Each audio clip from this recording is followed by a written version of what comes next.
Because of the damaging effects of ultraviolet radiation, there's this UV index that is reported by weather people, along with how hot it's going to be, what the humidity is going to be. There's also oftentimes, especially in the summer, a reporting of the UV index, because as it turns out, some days are worse than others. Some days there's more UV light getting to the surface of the earth than others. So the UV index is going to depend on where you live, what time of the year it is, what the how the earth is tilted compared to the sun, and so that's going to be how direct the sun's light is coming to us or not. So the tilt of the earth also, as it's moving around the sun, is also going to have some indication of the UV light. So in the summer, you're going to have, the way the tilt is, you're going to have a higher UV exposure than, say, in the winter. And depending on where you are, latitude on the earth, it's going to be higher or lower, depending on the cloud cover. And so there's just been this index so low, it's not so bad. You should be fine. Just wear sunglasses. Just be careful, even if it's low in the winter. There's going to be more reflection off the snow and whatnot if you live in a place where there's snow. At moderate, you should take precautions. Definitely wear sunscreen. Avoid the sun at the hottest part of the day. It's not really the hottest part of the day. It's when the sun is the highest in the sky. The hottest part of the day is usually later in the afternoon. So at midday, you should stay in the shade.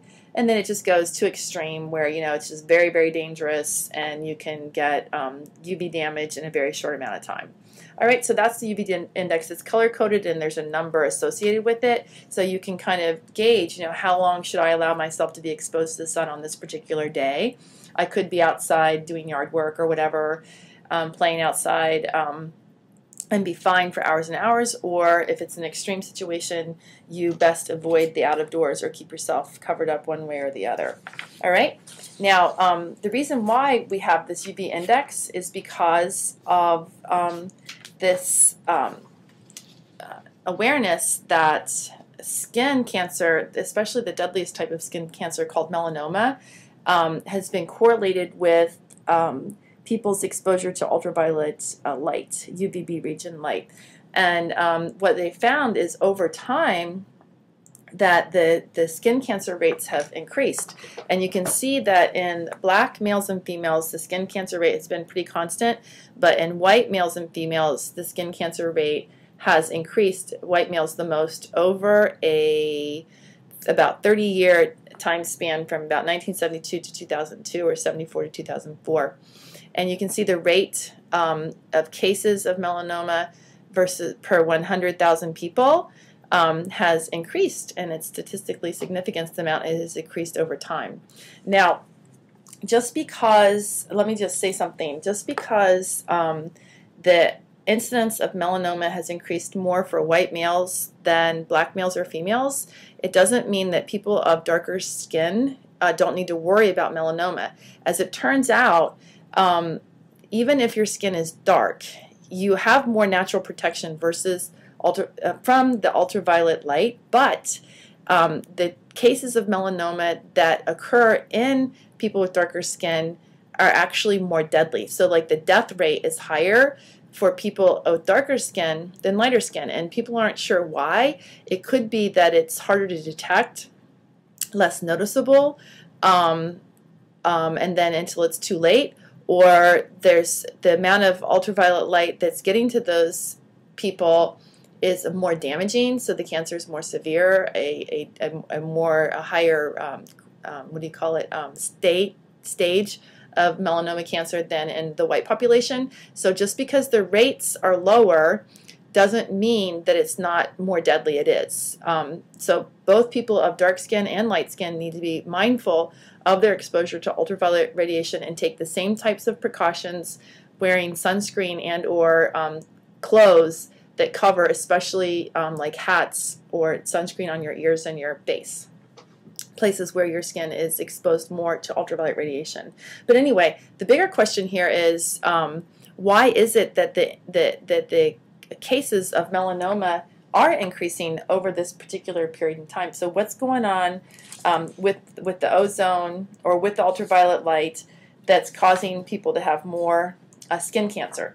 And not only that, But the ozone doesn't just affect people, excuse me, the decrease in the ozone concentration, which is what people think is happening to increase the chance of the melanoma cases. In other words, more ultraviolet light is getting to the surface of the Earth, must be due to a decrease in ozone. It also affects plants and animals and other tidbits. And tidbits, I mean like non-living things that can be broken down, plastics that are outside for long periods of time, like lawn furniture or tires on your car or whatever. But so the plants, you know, because there's bonds in plants, the ultraviolet light is causing genetic damage to plants and animals, disrupting the reproduction of the plants and the animals, and also the plants and the animals. The plants especially don't grow as big in the presence of ultraviolet light. Also marine life, especially the phytoplankton and larvae and fish eggs, things that kind of float on the surface of the water and or depend on the visible light for an energy source, are damaged by the marine life, are damaged by the UV radiation. Plant growth, like I said, is suppressed. So it's not just people that the decrease in the ozone, which must be happening in order for more ultraviolet light to get through the atmosphere, in particular the UVB, that does this kind of DNA damage. So we need to understand, you know, what could have caused the increased problems that causes the problems then that must be caused by the decrease in the ozone concentration in the stratosphere. And so to understand that, we really have to understand a little bit more about the type of chemistry that's occurring in the atmosphere. So what's definitely clear is that there's been, over time, more damage to plants, animals, and other things, more damage to people, and the best evidence is the increase in the skin cancer rates. And then, so we need to understand then what's going on in the atmosphere. The Chapman cycle, if everything's going well with it, it should keep a steady state concentration of ozone.